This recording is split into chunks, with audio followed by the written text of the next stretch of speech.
Salam, bu gün sizinlə 7-ci sinif dərslikdən səhifə 67-dəki ümumiləşdirici tapşırıqlara baxacağıq.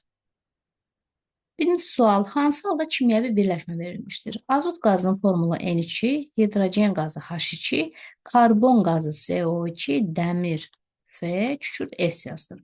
Burada da birləşmə odur ki, tərkibində 2 və daha çox müxtəlif element atomu olsun. Buna görə də karbon qazını götürürük. İkinci sual, hansılarda maddələrin adı doğru göstərilmişdir? Adı doğru göstərilməyən maddələrin adını dəftərinizə qeyd edin. Karbon dioksid, bu səhvdir. Bu karbon monooksiddir. Mono bir deməkdir. Di isə 2, monooksid. Karbon dioksid CO2'dir. Düzgün yazılış burada karbon monoksid olacaq. Kalsiyum oksid bu düzdür. Kalium klorid bu da düzdür. Kalsiyum karbonat bu da düzdür. Burada üzr istəyirəm. Kalium klorid yazıb, kalsiyum yox. Kalium klorid belədir. Burada kalsiyum klorid olmalıdır. Düzgün yazılış belə olacaq. Kalsiyum bu kalsiyumdur. Bu isə kalium. Üçüncü, maddənin kimya formulunu dəftərinizə yazın. Deməli, A-da H2O olacaq, su, dəm qazı CO, silsium dioksid, silsium O2, D bəndində natrium bromid isə belə yazılır. Dördüncü sual, uyğunluğu müəyyən edin. Kimyəvi birləşmələr verib bizə X, Y, Z, hidrogen var tərkibində, oksigen yoxdur. Biz buradan baxırıq. Bunların gəlin qarşısında formulları yazaq ki, daha aydın olsun. Su H2O, karbon qazı CO2, amonyak isə NH3-dür. Deməli, tərkibində hidrogen olsun, oksigen yox. Bu amonyaka uyğundur.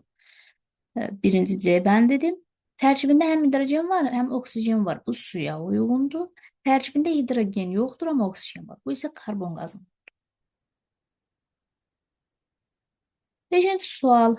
Karbon qazı yenə formulları yazaq üzərində. Karbon qazı CO2, metan CH4, su H2O, amonyak isə NH3. Molekulunda eyni sayda atomdan kimyəvi birləşmələri müəyyən edin. Burada deməli 3 element var. Burada 5, bir dənə karbon, 4 hidrogen, burada da 3'dür, burada isə 4'dür. Eyni olanlar, eyni sayda atomu olanlar, deməli karbon qazı,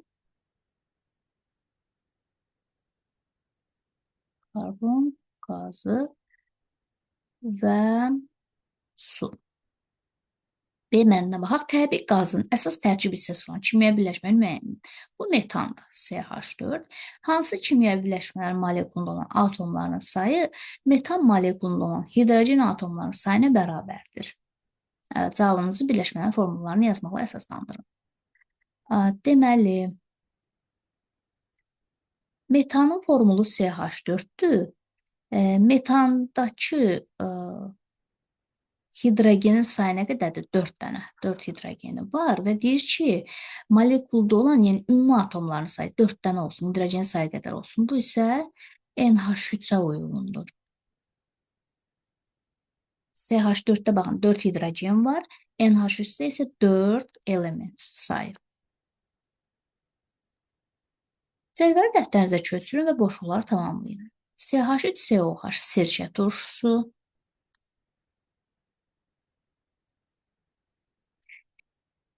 şəkər C12, H22, O11, H2O2 hidrogen peroksid, naşatır spirti isə NH4OH.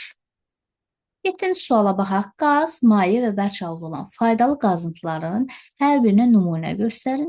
Bu faydalı qazıntıların istifadəsini sadalayın. Qaz halında olan təbii qaz, məsələn, əsas tərkib hissəsi CH4'dür. Sonra maye halda olan neft, bərk halda olan ola bilər kömür. Faydalı qazıntıların istifadəsini sadalayın deyirsə, məişətdə istifadə olunur bunlar. Həmçinin neft sənayesində neftdən alınan məhsullar yanacaq kimi istifadə olunur. Belə yaza bilərsiniz. Məişətdə məsəl üçün qaz kimi istifadə olunur mətbəxdə. Bu əslində yəni qaz hər yerdə lazımdır. Nəqliyyatda istifadə olunur, neftdən benzin alınır. Yaza bilərsiniz. Abone olun, like edin, rey yazın, video linkini paylaşın. Sağ olun. Burada həmçinin faydalı qazıntılardan suxurları da yaza bilərsiniz. Məsələn, qranit tikinti sənayesində istifadə olunur. 8-ci suala baxaq. Hansı ifadələr doğru deyil, fikirlərinizi əsaslandırın. Lavanın yer səthinə çıxdıqdan sonra soyuması və bərkiməsi nəticəsində maqmatik suxur əmələ gəlir. Bu düzdür. Maqmatik suxurlar sərt və davamlı olur. Əsas tərkib hissəsi silisium oksididir. Maqmatik suxurlara obsidian, qranit, bazaltı misal göstərə bilərik. Maqmatik suxurlar əsasən məsaməli olur və bəşliyi çökmə suxurlardan daha az olur. Bu yanlış olacaq.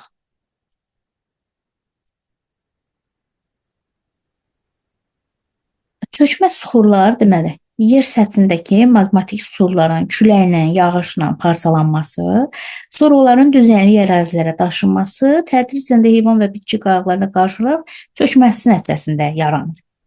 Ona görə də çökmə suxurlar məsaməli olur və bərkliyi maqmatik suxurdan az olur. Bu səhvdir. 3-də qum daşı yer səthindəki maqmatik suxurların tədricən parçalanması, külək və yağış sulara düzənlik əraziyə yayılması və tədricən heyvan və bitki qayğılara qarşı çökməsi ilə əmələ gəlir. Bu çökmə suxurlarının qum daşı düzdür. Bu qum daşı ilə çökmə suxurudur. Çökmə suxurları da belə yaranır. Bu düzgündür. 4-cüyə baxaq. Mərmər tədricən ondan üstdə olan suxur qatlarının ağırlığının və yüksək temperaturun təsirilə sıxılaraq əhəng daşına çevrilir. Bu səhvdir. Əhəng daşı deməli bu prosesə məruz qalır. Mərmər yox, burada əhəng daşı yazsaydı düz olardı.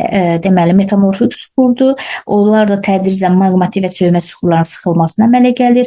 Əhəng daşı tədricən onda olan üstdə olan suxur qatlarının ağırlığının və yüksək temperaturun təsirlə sıxılır, mərmərə çevrilir. Mərmər əhəng daşıya çevrilir. Bu səhvdir. Əhəng daşı mərmərin əsas tərkib hissəsi olur.